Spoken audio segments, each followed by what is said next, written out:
একটা ফসল কোনো বছর হয়, কোনো বছর কোনো একটাও ফসল হয় না, হয় কি হয় না? জি।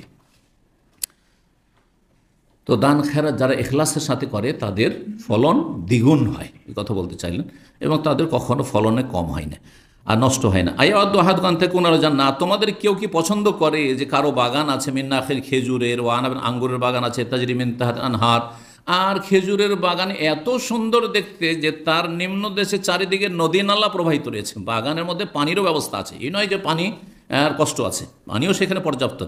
লাহুফি আমিন কুল্লি সামারাত, আর ওই বাগানের মালিকের সেখানে সব রকমের ফলমূল রয়েছে, সমস্ত রকমের ফলমূলের বাগান। আর হঠাৎ করে ওয়াসাবাহুল কিবার, সে বার্ধক্যে পৌঁছে গেল, বাগানের মালিক বুড়ো হয়ে গেল।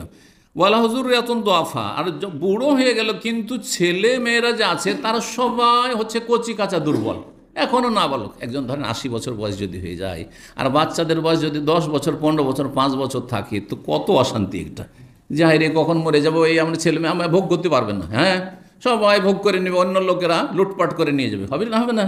কিন্তু ছেলে মেয়ে সাবালক থাকলে তো এটা হতো না। তো বলছেন যে দুর্বল কচিকাচার রয়েছে, ফাঁসাবা এ সার, এতগুলি মানে বিপরীত অবস্থা, মানে প্রতিকূল অবস্থা, তারপরে হইল কি, তার বাগানে এত রকম ফলমূল থাকা সত্ত্বেও সেখানে কি হয়ে গেল, ঘূর্ণিঝড় হয়ে গেল। এ সার ঘূর্ণিঝড়, এমন ঘূর্ণিঝড় ফিহে নারণ, যাতে আগুন প্রবাহিত হয়েছে, ঝড়ের সাথে আগুন প্রবাহিত হয়েছে, আর আগুনে ফাহা তার গোটা বাগান জ্বলে ছারখার হয়ে গেল, জ্বলে কি হয়ে গেল, ছারখার হয়ে গেল। কাযালিকা ইউবাইয়িনুল্লাহু লাকুম আল-আয়াতি লাআল্লাকুম তাতাফাক্কারুন, এখানে ওই যে মিন তাহতি লাহু ফিহা মিন কুল্লি সামারাত, ইমাম বুখারী রাহিমাহুল্লাহ বলছেন যে এলা কাউলিহি ফিহা মিন কুল্লি সামারাত, এই মিন কুল্লি সামারাত পর্যন্ত এখানে করে উনি ছেড়েছেন। দুটো আয়াতের আমি তাফসীর সংক্ষেপে করলাম। দ্বিতীয় আয়াতে কার কথা বলা হয়েছে?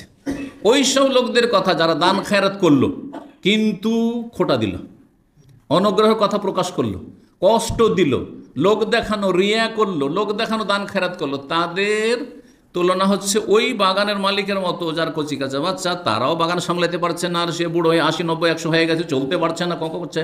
আর এইদিকে এমন ঘূর্ণিঝড়, যে ঘূর্ণিঝড়ের সাথে আগুন প্রবাহিত হয়ে বাগান জ্বলে একেবারে ছারখার হয়ে গেছে, কিছুই পেল না।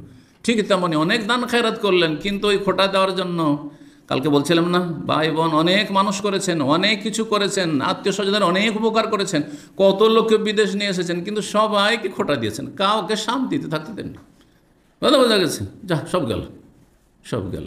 দুই দিক থেকে কিন্তু অন্যায় হয়ে থাকে, যারা দান করে তারাও অন্যায় করে, আর তার চাইতে বেশি অন্যায় করে যারা আমাদের দান টান নেই। প্রবাসীদের টাকা পয়সা নিয়ে বড় লোক হলো ছোট ভাইরা, আর তারপরে তাদেরকে বিদেশ নিয়ে আসলেন, তারপর এত নিমক হারাম অধিকাংশরা, আউযুবিল্লাহ আউযুবিল্লাহ, আল্লাহ হেদায়েত করুক এদেরকে। জি, একটুও খেয়াল করে না যে আমার বড় ভাইরা, আজ বড়রা কত কষ্ট করেছে আমাদেরকে মানুষ করার জন্য, কোনো খেয়াল নেই। জি, তো যাই হোক, লোক দেখানো দান করলো এরকম, জ্বলে যাওয়া বাগানের মতো, অথচ বাগানে সব রকমের ফলমূল ছিল। তো ওই আয়াত নিয়ে আসলেন, আর এখানে বলতে চাইছি ইমাম বুখারী যে তোমরা জাহান্নামের আগুন থেকে বাঁচবে, যদিও সামান্য কিছু হোক, কিন্তু ইখলাসের সাথে আল্লাহ সন্তুষ্টির জন্য দান করবে। অল্প সাদকা করলো সেটাকে তুচ্ছ মনে করবে না।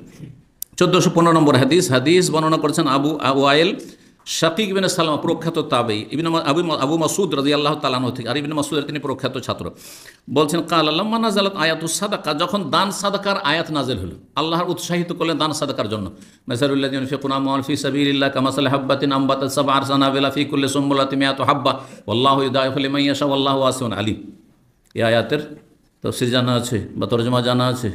যারা আল্লাহর রাস্তায় দান খেরাত করে, একটা দানার মতো, একটা টাকা একটা দানার মতো, কামাসালে হাব্বাত আম্বাতা সাবাবেন, একটা দানা যদি বপন করেন, বীজ বপন করেন, তাহলে কি হয়, সেখান থেকে একটা গাছ হলো, গাছ হওয়ার পরে তাতে কয়টা থোড় বলি, কয়টা হইল, 7টা, সব ধরেন আনুমানিক 7টা, এখানে আল্লাহ 7টা বলেছেন। আর তারপরে 7টা যে হইল ফি কুল্লি সুমবুলাতিন মিআতু হাব্বা, এক একটা ওই যে আপনার গাছটা হইল, তাতে 7টি যে শীষ হয়েছে, এক একটা শীষে গম বা ধান কতটি রয়েছে, 100টা করে, তাহলে কয়টা হয়ে গেল, একটা দানা আপনি ছিটিয়েছিলেন, সেটা থেকে 700 পৌঁছে গেল। তার মানে একটা রিয়াল, একটা টাকা দান করেছেন, একটা খেজুর দান করেছেন, 700 বা তার বেশি। আল্লাহু ইউদাইফু লিমান ইয়াশা, যদি ইখলাস আর আল্লাহর জন্য কুরবানি আন্তরিকতা থাকে, তাহলে ওর চাইতে বেশি হইতে পারে। যেমন ফসলে 7টাই শুধু থাকবে, শীষ জড়ি নয়, 10টাও হইতে পারে, তারও বেশি হইতে পারে।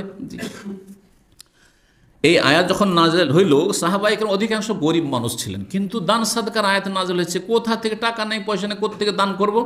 তখন তাদের আমল দেখেন কি করতেন তারা। যখন সাদকার আয়াত না কুন্না নুহাম এলো, তখন আমরা কুলির কাজ করতাম। হামল, হামল মানে বোঝা, আর যারা বোঝা বহন করে তাদের কি বলে? হ্যাঁ, এই জন্য কুলির আরবি হচ্ছে হাম্মাল। কুলির আরবি হচ্ছে হাম্মাল, মানে যাদের পেশাই হচ্ছে কি করা? হ্যাঁ, বোঝা বহন করা। জি।